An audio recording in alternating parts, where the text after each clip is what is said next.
The Philippine Air Force, PAF, has decided to ground its OV-10 Bronco fleet of long-term plans to use this aircraft.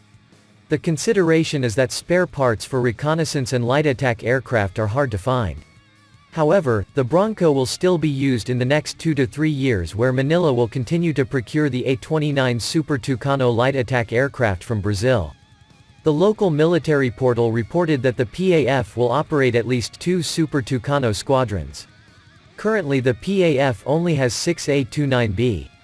Previously, as reported by Airspace Review on March 31, 2021, the Philippines had intended to add 18 A-29B Super Tucano from Brazil. The Philippines received 6 A-29Bs from the Embraer, Brazil factory in October 2020. This additional plan will be implemented until 18 aircraft that will be ordered can be received no later than 2024.